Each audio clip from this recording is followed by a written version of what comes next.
ඔන්න අද කියලා දෙන්නේ බෙහෙතක් ගැන නෙවෙයි. බෙහෙත් බොන්නත් ඕන වෙන తాවකාලික හැදෙන ලෙඩ වැළකෙන අපේ ඇඟට වඩාත්ම වැදගත් ජලය ගැන. අනේ මිස් මට නිතරම මූත්‍රා දැවිල්ල හැදෙනවා. මගේ ඇඟ නිතරම වේලෙනවා. මට හරියට টয়ලට් යන්නේ දවස් 3ක් 4ක් තිබිලා තමයි টয়ලට් යන්නේ. මගේ කොන්ද නිතරම රිදෙනවා. මෙන්න මේ වගේ මැසිවිලි.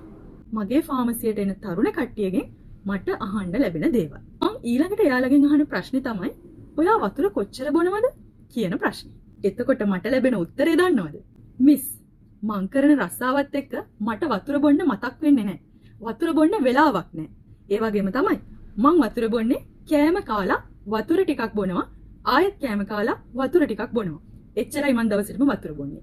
හරි. මේ වීඩියෝ එක බලන ඔයාලා කෝ කියන්න බලන්න කෑමෙන් පස්සේ විතරක් වතුර බීලා දවස ගත කරන අය. ඒ අයට තමයි මේ වීඩියෝ එක. සාමාන්‍ය පුද්ගලයෙක් දවසට ලීටර් 2.5 3.5 අතර. ඒ කියන්නේ වතුර වීදුරු 10ක් 15ක් අතර ප්‍රමාණයක් සාමාන්‍ය පුද්ගලයෙක් බොන්න ඕනේ. එතකොට තමයි අපේ ඇඟේ සිද්ධ වෙන පරිවෘත්තීය ක්‍රියා සාමාන්‍ය විදිහට සිද්ධ වෙන්නේ.